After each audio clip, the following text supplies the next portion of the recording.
नमस्कार मंडळी, मी आहे प्रमोद खरे आणि तुम्ही पाहत आहात आपलं चॅनल मी माझे आणि तुम्ही. मंडळी, आज आपल्याकडे एक अत्यंत झटपट अशी तयार होणारी भाजी नीता करणार आहे. आमच्याकडे ती बऱ्याच वेळा व्हायची, यंदाच म्हणजे याच आत्ता बाबतीमध्ये या हंगामातच आम्हाला ती मिळाली नव्हती. ती म्हणजे परवर बटाटा कचऱ्या. आमच्या घरातल्या सगळ्यांची आवडती भाजी, माझ्या आईची अत्यंत आवडती ती ही भाजी. प्रायः म्हणजे आठवड्यात 2 आठवड्यातनं एकदा तरी करायचीच.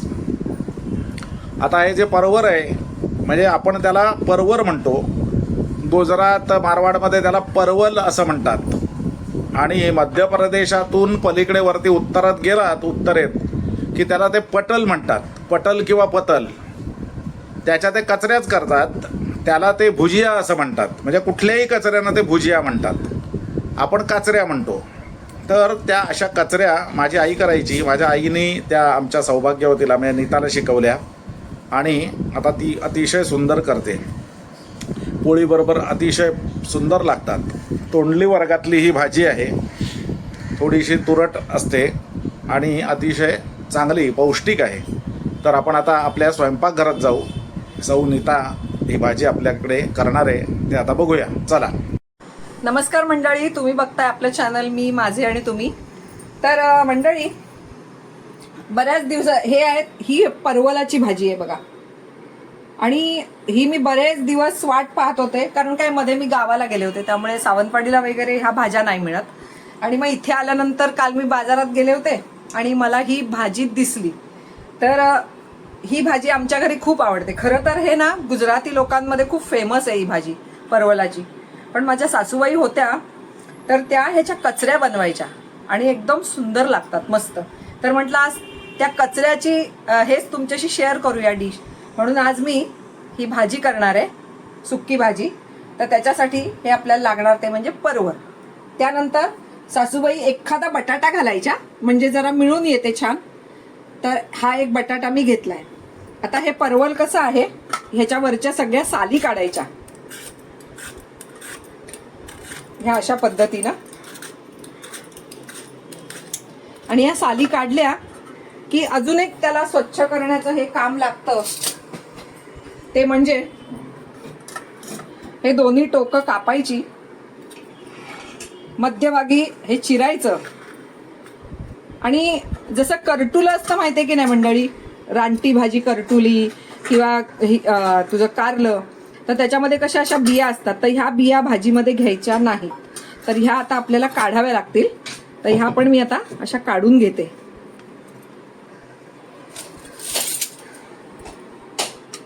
हे बघा. आणि हे असं स्वच्छ करून आता आपल्याला हवं त्या आकारामध्ये चिरायचं. लांब चिरलं तरी चालतं किंवा आडव्या तुकडे केले तरी सुद्धा चालेल. पण मी आता असे तुकडे करून घेणार आहे. हे बघा,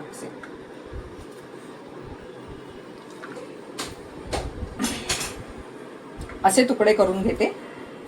आपण कचऱ्या करतो ना बटाट्याच्या, तशा. तर असे आता हे मी बाकीचे सगळं चिरून घेते.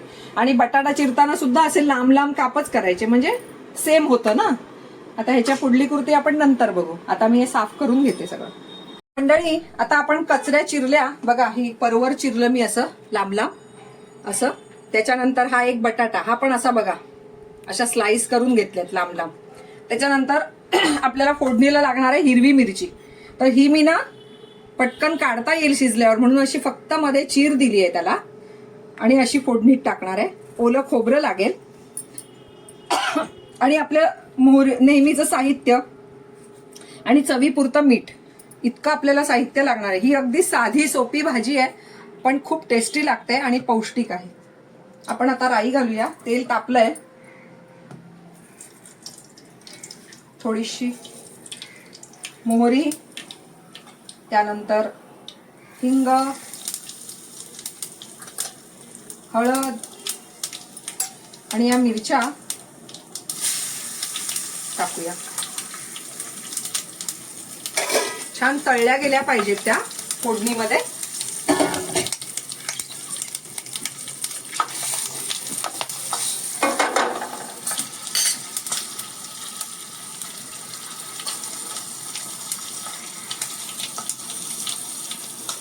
आता आपण टाकूया हे परवल.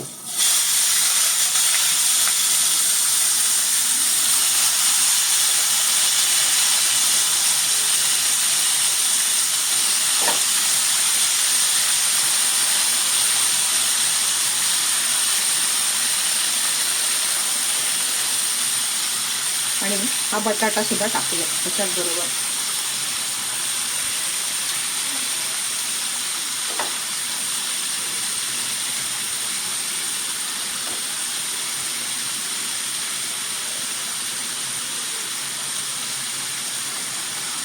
आणि या भाजीपुरतं चवीपुरतं आत्ताच मीठ घालायचं, कारण ही नुसत्या वाफेवर शिजवायची आहे, थेंब सुद्धा पाण्याचा घालायचा नाहीये. मी आता अंदाजे घालतीये थोडं, नंतर चव बघून आपल्याला कमी जास्त करता येईल. आणि आता ढवळून घ्यायचा.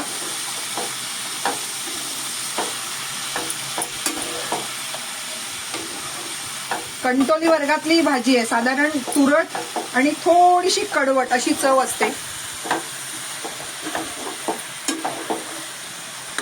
माझं लग्न झाल्यानंतर मला ही भाजीच ठाऊक नव्हती.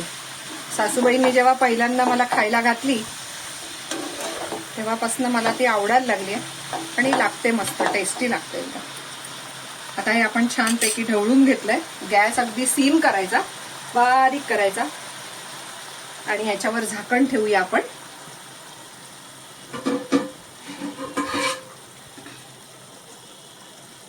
झाकण ठेवूया आणि आता एक 3 ते 4 मिनिटांनी आपण बघूया, परत ढवळून घेऊया. मी 3 ते 4 मिनिटं मी झाकण ठेवून दिलं होतं भाजीवर. आपण जरा आता बघूया. हे बघा, आपण मीठ घातल्यामुळे त्याला आमचं छान पाणी सुटलं आणि मस्तपैकी शिजते भाजी. अजून वाफ द्यायला लागेल, कारण कसं बटाटा पण चांगला शिजला पाहिजे.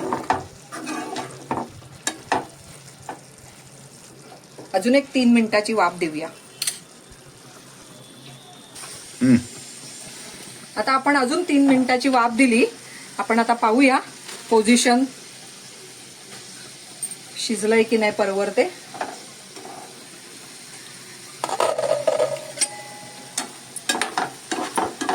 हे बघा, कलरच सांगतोय की आता व्यवस्थित शिजलंय.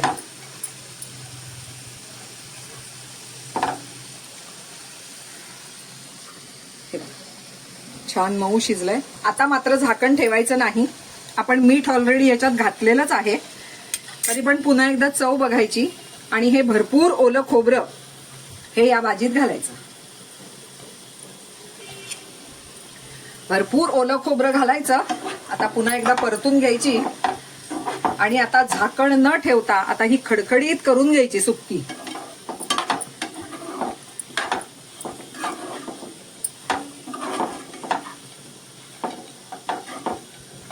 परत आपण मीठ लागलंय की नाही एकदा बघून घ्यायचं, कमी वाटलं तर घालायचं चवीनुसार.